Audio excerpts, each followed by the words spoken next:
नमस्कार, आप देख रहे हैं सुनिए सरकार। मैं अभिसार शर्मा। आपकी स्क्रीन पर कहानी दो तस्वीरों की। मुंबई के बांद्रा के सामने बड़ी तादाद में गरीब मजदूर जमा होते हैं और दूसरी तरफ कुछ इसी तरह की तस्वीर गुजरात की सूरत में भी दिखाई देती है, जहां बड़ी तादाद में मजदूर जमा होते हैं। मगर इन दोनों ही तस्वीरों को लेकर समाज, मीडिया और केंद्र सरकार का जो दोहरा रवैया है वो साफ तौर पर दिखाई दे रहा है। मुंबई में जो भीड़ जमा हुई उसको लेकर जबरदस्त बवाल हुआ है और अभी एक बड़ी राष्ट्रीय खबर बन गई है। मुद्दा क्या है? मुद्दा यह है कि यहां पर बड़ी तादाद में बिहार और उत्तर प्रदेश के रहने वाले गरीब मजदूर आ जाते हैं। उन्हें यह आभास होता है कि कुछ देर बाद यहां से ट्रेन चलने वाली है, जिसके जरिए वो अपने घर जाना चाहते हैं। मैं आपको सिलसिलेवार तरीके से बताना चाहता हूं कि इस पूरे मुद्दे पर दरअसल क्या क्रोनोलॉजी है। जी हां, क्रोनोलॉजी बहुत मशहूर शब्द हो गया आजकल भारतीय राजनीति में। मैं आपको बताना चाहता हूं कि एबीपी माझा नाम का यह चैनल आपके सामने 14 अप्रैल 11:29 पर यह खबर चलाता है जो आपके स्क्रीन पर है। उनका कहना है कि जन साधारण ट्रेन जो है वो शुरू होने जा रही है। दिलचस्प बात यह है कि उससे 1.5 घंटे पहले प्रधानमंत्री नरेंद्र मोदी राष्ट्र के सामने आते हैं और वो स्पष्ट कहते हैं कि 3 मई तक संपूर्ण लॉकडाउन होगा देश में। बावजूद इसके ये चैनल ये खबर चलाता है। अब चैनल का यह तर्क है कि उन्होंने जो ये खबर चलाई है, दरअसल ये खबर उन्होंने चलाई है भारतीय रेलवे के इस फरमान पर, जो कि दक्षिण मध्य रेलवे की तरफ से जारी किया गया है। इसमें अगर आप पढ़ें तो साफ तौर पर लिखा हुआ है, सब्जेक्ट प्रपोजल फॉर जन साधारण special trains. During video conference held on 13/4/2020, it is decided to run Jan Sadharan specials for clearing stranded passengers, immigrant labor of unreserved segment। साफ तौर पर लिखा गया है कि जन साधारण एक्सप्रेस चलेगी। सवाल यह कि आखिर इस तरह का असमंजस क्यों फैलाया गया भारतीय रेलवेज की तरफ से और इस चैनल की तरफ से। बात यहां नहीं रुकी। उसके बाद क्या होता है, जब शाम को बवाल हो जाता है और भीड़ वहां पहुंच जाती है, तो 2 तरह की प्रोपेगेंडा थ्योरी सामने उभर कर आ रही है। पहली बात यह कि इसके पीछे साजिश है केंद्र सरकार को निशाना बनाने की, प्रधानमंत्री नरेंद्र मोदी को निशाने की। और दूसरी बात जो सामने उभर कर आ जाती है, क्योंकि बांद्रा में जहां यह स्टेशन है वहीं पर एक मस्जिद है, तो क्या इसमें मुसलमान नेताओं का हाथ है? अब हम नहीं जानते कि अचानक कहां से मुस्लिम एंगल आ जाता है। मैं आपको बताना चाहता हूं कि जिस चैनल ने वो खबर चलाई, अब वो किस तरह की खबरें चला रहा था, ये स्क्रीनशॉट्स उसकी गवाही देते हैं। पहला स्क्रीनशॉट, क्या मुस्लिम नेताओं ने भाषण देकर लोगों को उकसाया? अब दूसरा, क्या भीड़ जुटाने के लिए जामा मस्जिद जिम्मेदार?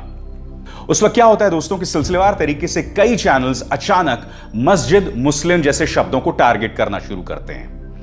मसलन देखिए ये चैनल, इसका नाम न्यूज नेशन है। ये वही चैनल है जिसने कोरोना संकट के बीचों बीच अपने 15 मुलाजिमों को नौकरी से निकाल दिया, बावजूद इसके कि प्रधानमंत्री ने स्पष्ट कहा था कि प्लीज बिजनेस हाउसेस किसी भी सूरत में कोरोना संकट के दौरान लोगों को नौकरी से ना निकालें। अब यह चैनल क्या चला रहा है, देखिए मस्जिद के पास ही भीड़ क्यों इकट्ठा हुई। यहां पर भी आप देख रहे हैं मस्जिद का एंगल। अब देखिए इंडिया टीवी के संपादक और सर्वा रजत शर्मा का यह ट्वीट। इस ट्वीट को भी अगर आप देखें तो यहां पर भी मुस्लिम और मस्जिद एंगल दिखाई दे रहा है। मानो सभी एक लाइन से काम करना शुरू कर रहे हैं। आपके स्क्रीन पर यह शख्स कपिल मिश्रा, वो शख्स जिसने जब ये बीजेपी में नहीं था तो प्रधानमंत्री पर 2 गंदे आरोप लगाए थे इसने। पहला यह कि प्रधानमंत्री आईएसआई के जासूस हैं और दूसरा यह कि वो एक लड़की की जासूसी करते हैं। मैं नहीं जानता हूं कि भारतीय जनता पार्टी ऐसे शख्स को अपने पार्टी में कैसे शामिल कर सकता है। यह क्या कह रहे थे देखिए, 3 बड़े कड़वे सवाल। अगर घर जाने वाले मजदूरों की भीड़, तो इनमें से किसी के पास बड़े बैग, थैले, सामान क्यों नहीं? भीड़ जामा मस्जिद के सामने क्यों? देखिए साहब, जामा मस्जिद ले आए यहां पर। महाराष्ट्र में 30 अप्रैल तक का लॉकडाउन पहले से घोषित था, तो आज हंगामा क्यों? तो आप देख सकते हैं जो बात ये शख्स, इसी शख्स ने, आपको याद होगा दिल्ली में जब दंगे हुए थे तो इसने भड़काऊ बयान दिए थे कथित तौर पर। उसके बाद क्या हुआ आप सब जानते हैं। एक बार फिर इसका किरदार दिखाई दे रहा है। अब आपके स्क्रीन पर युवा सेना के नेता वरुण सरदेसाई जो एक बार फिर एबीपी माझा पर हमला कर रहे हैं और कह रहे हैं, request you to take stern steps against all those spreading rumours, misinformation and causing panic. नतीजा क्या होता है कि एबीपी माझा के रिपोर्टर राहुल कुलकर्णी को उस्मानाबाद से गिरफ्तार कर लिया जाता है। मगर मैंने आपके सामने एक और तस्वीर दिखाई थी, गुजरात के सूरत की। और क्या आप जानते हैं, गुजरात के सूरत में यह पहली घटना नहीं थी। इससे पहले भी आपको याद होगा बहुत बड़ी तादाद में सूरत के अंदर उड़ीसा के जो बेचारे मजदूर थे वो जमा हुए, उन्होंने तोड़फोड़ भी की थी, कई जगह पे आग भी लगाई थी। मगर क्या आपने देखा किसी भी तरह से सूरत का जिक्र किसी न्यूज चैनल ने दिया? अब मैं आपको सिलसिलेवार तरीके से यह बताना चाहता हूं कि दोनों ही घटनाओं को मीडिया ने किस तरह से अलग अलग ढंग से कवर किया। मगर उससे पहले आपके सामने यह खबर, इसमें आप देख रहे हैं कि गृह मंत्री अमित शाह जो पिछले काफी अरसे से गायब थे, जिनकी ना हम आवाज सुन रहे थे ना उनका चेहरा देख रहे थे, उन्होंने अचानक महाराष्ट्र कॉल किया और मुख्यमंत्री उद्धव ठाकरे से बात की मुंबई में मचे बवाल के चलते। अब मैं आपको बताना चाहता हूं कि सूरत और मुंबई के बांद्रा में जो कवरेज हुई है, जिसको सरकार का जो रवैया रहा है, किस तरह से फर्क रहा है। मुंबई में साजिश रची गई, यह बार बार कहा गया। सूरत में किसी को कोई साजिश दिखाई नहीं देती। मुंबई में मस्जिद ढूंढ ली गई, सूरत में मस्जिद का कोई एंगल नहीं। मुंबई मामले में गृहमंत्री कई दिनों बाद सक्रिय दिखाई दिए, उन्होंने उद्धव ठाकरे से बात की। सूरत मामले में गुजरात के सीएम से बात तक नहीं की गृहमंत्री अमित शाह ने। मीडिया ने मुंबई को जोरों से उछाला। सूरत में दूसरी बार मजदूर सड़क पर आया, मगर मीडिया में इसकी भनक तक नहीं। मुंबई में दोष पुलिस और प्रशासन पर, सूरत में पुलिस का जिक्र नहीं, सरकार का जिक्र नहीं, मजदूरों के दर्द को भी दबाया गया। आज मैं आपसे सवाल पूछ रहा हूं, जो तमाम बातें मैंने आपके सामने रखी हैं वो सिर्फ तथ्यों पर आधारित हैं। लिहाजा यह फर्क क्यों? आखिर एक चैनल जो गलत खबर, कथित तौर पर गलत खबर का प्रसारण करता है, जबकि उसके चलते संभवतः इतनी बड़ी तादाद में वहां मजदूर पहुंचे, तो फिर बाद में आप अपने न्यूज चैनल में ये क्यों चलाते हैं कि मुसलमानों की वजह से ऐसा हुआ या मस्जिद की ऐसे वजह से हुआ? आपके ही तर्क में, आपके ही पक्ष में विरोधाभास दिखाई दे रहा है ना।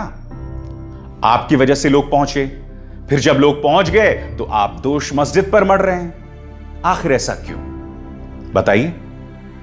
मैं आपको बता दूं कि मैंने शिवसेना सरकार में, चूंकि कांग्रेस एक पार्टी है, कांग्रेस के प्रवक्ता सचिन सावंत से बात की और मैंने पहला सवाल उनसे पूछा कि पुलिस के होते हुए इतनी बड़ी तादाद में लोग वहां क्यों पहुंच गए?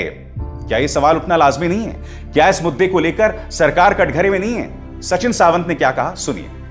देखिए अभिसर भाई, जो बांद्रा का जो एरिया की बात हम कर रहे हैं वो निश्चित तौर पर बहुत ही नैरो एरिया है। और अगर आप वहाँ गए होंगे तो स्टेशन को जाने के लिए बहुत ही छोटा रास्ता वहाँ है, और इसी वजह से अचानक अगर भीड़ जमा हुई और नज़दीक का स्लम एरिया भी बड़ा है तो बहुत हद तक वहाँ माइग्रेंट वर्कर्स की तादाद भी बहुत है।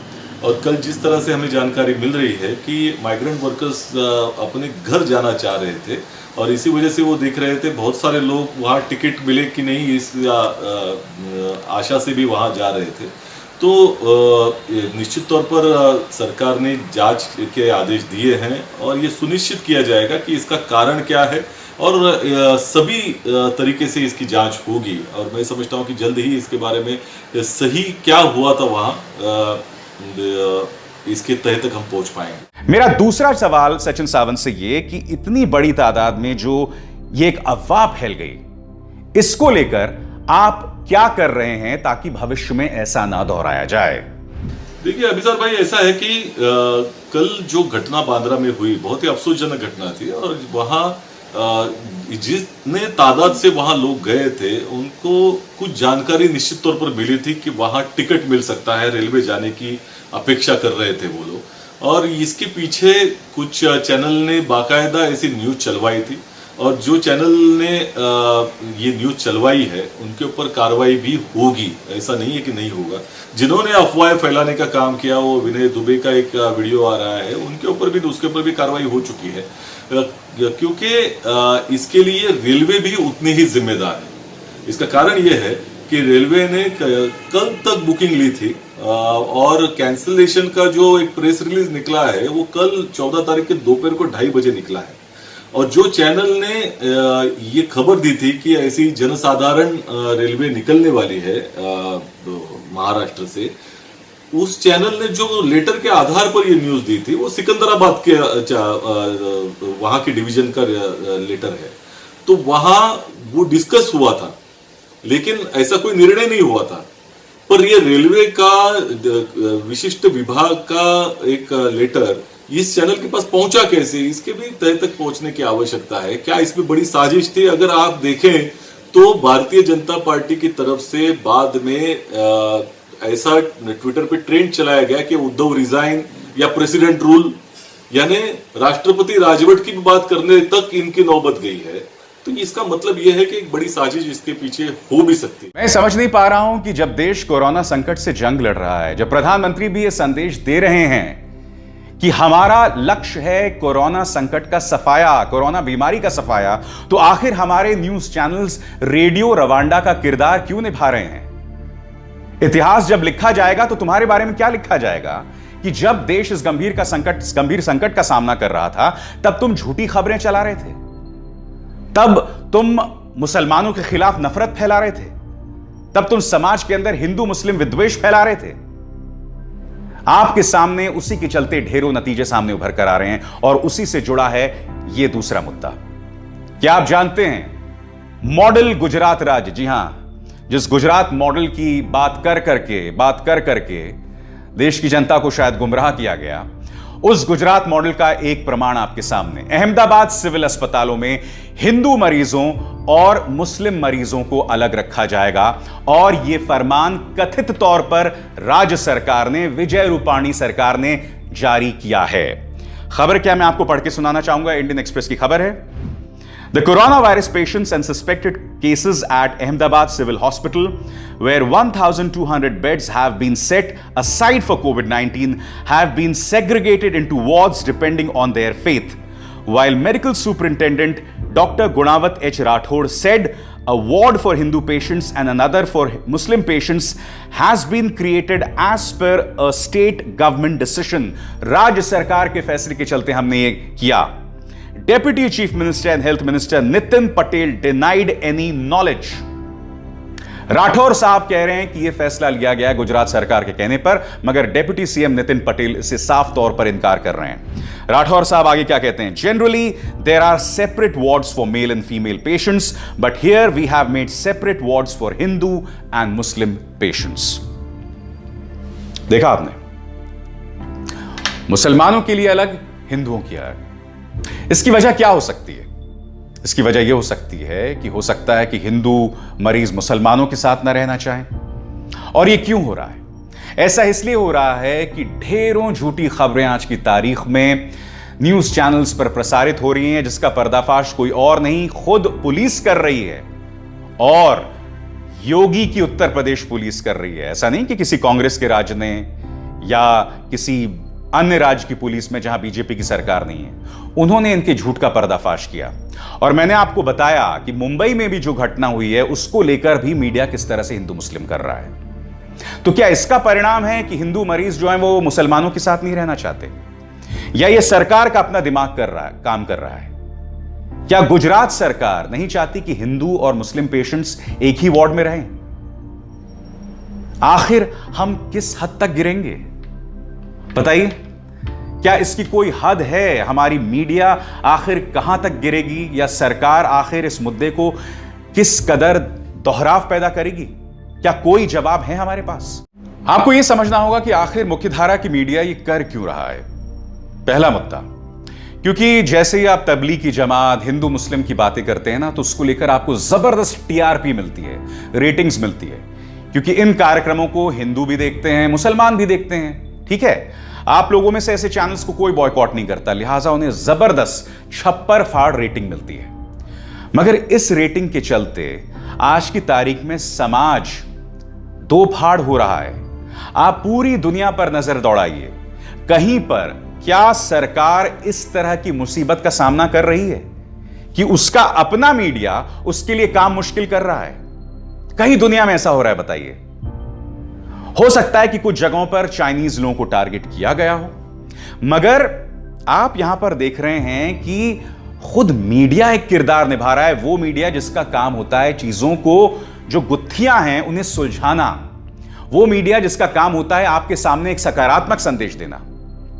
पहला, ये उनका काम हो सकता है टीआरपी। दूसरा, हो सकता है कि भारतीय जनता पार्टी के लिए वो सियासी पिच तैयार कर रहे हैं, क्योंकि देखिए, जैसा हो, जब भी हिंदू मुस्लिम होता है तो उसमें भारतीय जनता पार्टी मजबूत होती है। मगर आज मैं आपसे सवाल पूछना चाहता हूं, और ये बीजेपी के नेताओं से सवाल पूछना चाहता हूं, क्योंकि आपने कपिल मिश्रा का शर्मनाक बयान देखा। मैं आपसे सवाल पूछना चाहता हूं कि अगर आप इस वक्त भी, जब देश के चरित्र का संकट है, देश के चरित्र का इम्तिहान है, अगर आप इस वक्त भी लोगों में दोहराव पैदा करेंगे, इस वक्त भी लोगों का बदसूरत चेहरा सामने उभर कर आएगा, तो मैं आपसे सवाल पूछना चाहता हूं, देश किस दिशा में जाएगा और देश की कितनी बदनामी होगी? क्या आपने कभी इस बात पर गौर किया है? क्योंकि देखिए, प्रधानमंत्री नरेंद्र मोदी जब सामने उभर कर आए, हालांकि यह सवाल पूछा जाना चाहिए था कि प्रधानमंत्री ने जो भाषण दिया, केंद्र सरकार चाहती तो यह भाषण रविवार को भी हो सकता था, क्योंकि आपको याद होगा शनिवार रविवार को मुख्यमंत्रियों से उनकी कॉन्फ्रेंस हो चुकी थी। अगर बीजेपी सरकार चाहती तो यह संदेश, लॉकडाउन 2.0 का संदेश 3 दिन पहले भी दिया जा सकता था, ताकि जो अफरा तफरी मुंबई में मची है ऐसी नहीं मचती। यह सवाल अब कोई मीडिया हाउस नहीं पूछेगा। तो मैं आपसे जानना चाहता हूं कि यह सवाल आप नहीं पूछेंगे, क्योंकि उस संदेश में यह तो कह दिया गया कि आप सब अनुशासित सैनिक बन गए हैं। जी हां, घर बैठे सबको सैनिक बना दिया गया है। और आप जानते हैं, जैसी सैनिक शब्द का जिक्र होता है, उसके सामने सारे तर्क बेमानी पड़ जाते हैं। उसके सामने सोच जो है वो पूरी तरह से कुंद पड़ जाती है। आप देखते हैं कितनी खूबसूरती से यह सियासत खेली जाती है। आप घर में बैठकर बेशक घर का काम ना कर रहे हो, सारा काम आपकी बीवी पर आ गया हो, आप दफ्तर में बेशक रिश्वत लेते हो, मगर आपको बना दिया गया अनुशासित सैनिक, और आप उसी बात को लेकर खुश हैं। आप देशभक्त नहीं हैं, आप सुविधावादी देशभक्त हैं, और आपका एकमात्र मकसद है उस नफरती एजेंडे पर सवार होके मेरे देश, मेरे भारत को अंधकार की तरफ धकेलना। जी हां, हकीकत यह है। तो सुनिए, सरकार में बस इतना है। मेरी आप सबसे अपील कि इस कार्यक्रम को ज्यादा से ज्यादा लोगों तक पहुंचाएं। अभिसार शर्मा को दीजिए इजाजत। नमस्कार।